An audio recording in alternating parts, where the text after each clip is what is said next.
सो जाओ अजीज़ों के फसीलों पे हर एक सिमत, हम लोग अभी जिंदा व बेदार खड़े हैं। बिस्मिल्लाहिर्रहमानिर्रहीम। अस्सलाम वालेकुम दोस्तों, तुम मालूमात टीवी में एक नई वीडियो के साथ हाजिर हूँ। दोस्तों, ये उन दिनों की बात है जब ISI के पास टेक्नोलॉजिकल वसाइल मौजूद नहीं थे, लेकिन फिर भी ISI के जानिसार मादर वतन की हिफाजत के लिए तैयार रहते थे।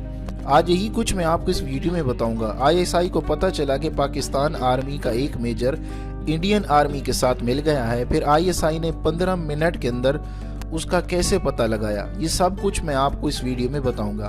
वीडियो शुरू करने से पहले आपसे गुजारिश है कि आप हमारा चैनल सब्सक्राइब कर लें और सब्सक्राइब के बटन के साथ घंटी के निशान पर क्लिक करें ताकि आपको हमारी नई आने वाली वीडियो के मुतालिक नोटिफिकेशन मिलता रहे।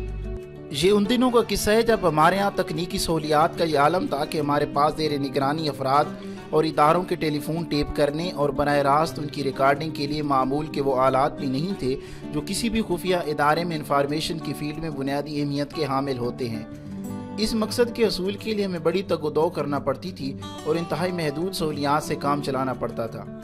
इन हालात में किसी अहम इंफॉर्मेशन का असूल महज इत्तफाक या किस्मत की बात होती थी। मुझे यकीन है कि इन सहूलतों के फुकदान की वजह से हम अपनी सलाहियतों का 100% इस्तेमाल करने में नाकाम रहे। ताहम अगर कभी हमारे नोटिस में ऐसी कोई इतला आ जाती तो सिर्फ अपनी भाग दौड़ से मसला हल किया जाता और हम इस इतला से भरपूर फ़ायदा उठाते। मैंने अपनी तकनीकी महकमे को इस बात की खसूसी हिदायत दे रखी थी कि अगर कभी वो कोई मुश्तबा गुफ्तगू सुने तो मुझे वक्त की परवाह किए बगैर फ़ौरन मुतला करे। मेरी इस पॉलिसी ने मुतअद्दिद केसों में अच्छे नताइज से बहरावर किया। एक दिन 10 बजे के करीब टेलीफोन मॉनिटरिंग रूम के इंचार्ज ने मुझे फ़ोन पर कहा, सर जल्दी आइए। मैं सब कुछ छोड़कर उसके कमरे में गया तो उसने हेडफोन मेरे कानों से लगा दिया और टेप रिकॉर्ड का प्ले बटन दबा दिया। फ़ोन की घंटी बजी, किसी ने फ़ोन उठाया। दूसरी जानिब से आवाज़ आई, हेलो इंडियन एम्बेसी। जी हाँ, ये इंडियन एम्बेसी है। क्या मैं आर्मी अताशी ब्रिगेडियर सिंह से बात कर सकता हूँ? जी हाँ, मैं ब्रिगेडियर सिंह बोल रहा हूँ। फरमाइए, मैं आपके लिए क्या कर सकता हूँ? जी, मेरा नाम मेजर फ़लाँ फ़लाँ है। मेरे पास आपके लिए एक अहम इन्फॉर्मेशन है। क्या हम कहीं मिल सकते हैं? देखिए मेजर, इस फ़ोन पर बात करना मुनासिब नहीं है। आप मुझे अपना नंबर दें, मैं थोड़ी देर में आपसे खुद बात करता हूँ। ब्रिगेडियर सिंह ने जवाब दिया। मैं लाहौर से फ़ोन नंबर से बोल रहा हूँ। मेजर ने अपना फ़ोन नंबर लिखवाया।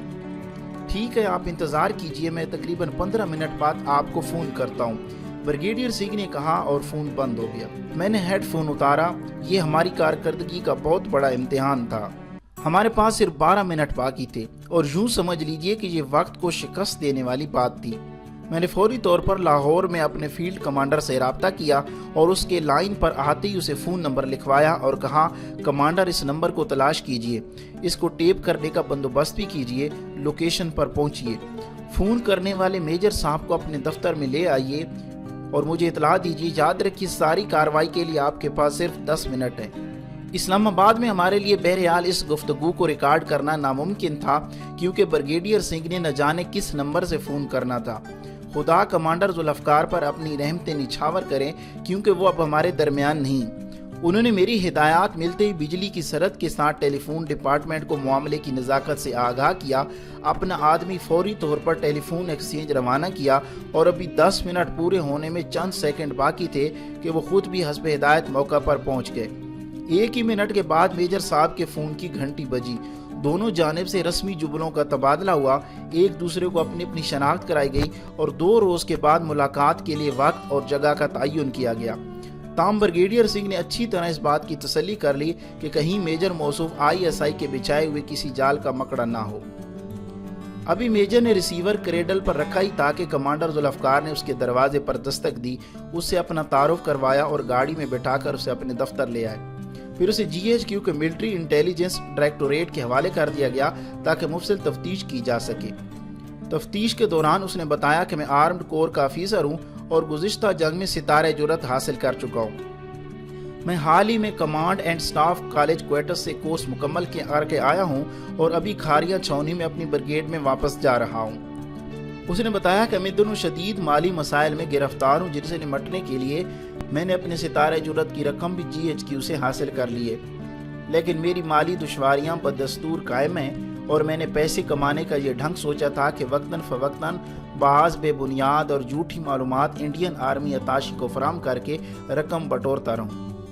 وہ بار بار اس بات کا یقین دلا رہا تھا کہ ملک کے اہم راز دشمن کے حوالے کرنے کا اس کا کوئی ارادہ نہیں تھا اور یہ محض ایک فاؤل پلے تھا، مگر حکام اس کی اس کہانی پر یقین کرنے کو تیار نہیں تھے۔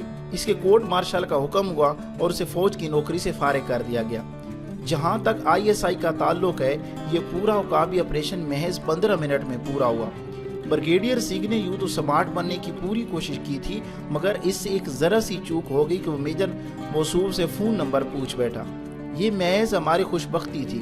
اگر وہ ایسا نہ کرتا تو نہ جانے ہم اس تک پہنچنے کے لیے کتنی راتوں کی نیند اور کتنے دنوں کا چین حرام کرنا پڑتا۔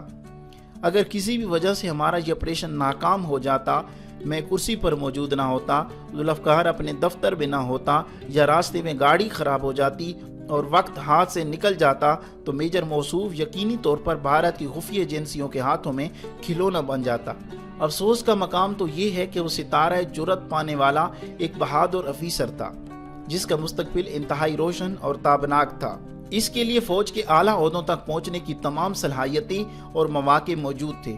اس کے برعکس اگر وہ ایک بار چانکیا کے چیلوں کے ہاتھوں چڑھ جاتا تو وطن کا یہ جعلی سپاہی وطن دشمنی کے گہرے اور اندھیرے غار میں گر جاتا، اور اب تک نہ جانے اپنے کتنے ساتھیوں اور ماتحتوں کو بھی دانستہ یا غیر دانستہ طور پر ملک دشمنوں کی صف میں شامل کر چکا ہوتا۔ ہم اللہ تعالیٰ کی شکر گزار ہیں کہ اس نے ایک انتہائی مکروہ منصوبے کو خاک میں ملانے کے لیے ہماری بھرپور رہنمائی فرمائی اور امداد فرمائی، اور چند لمحوں کی اس جنگ میں ہماری جیت ہوئی۔ لہو میں بھیگے تمام موسم گواہی دیں گے کہ تم کھڑے تھے، وفا کے راستے کا ہر مسافر گواہی دے گا کہ تم کھڑے تھے۔ میں امید کرتا ہوں کہ آج کی یہ ویڈیو آپ کو اچھی لگی ہوگی۔ پاکستان اور ISI سے محبت کا اظہار کمنٹ میں ضرور کیجیے، اور ویڈیو پسند آنے کی صورت اپنے دوستوں کے ساتھ فیس بک اور واٹس ایپ پہ بھی ضرور شیئر کریں۔ ویڈیو دیکھنے کا بہت بہت شکریہ۔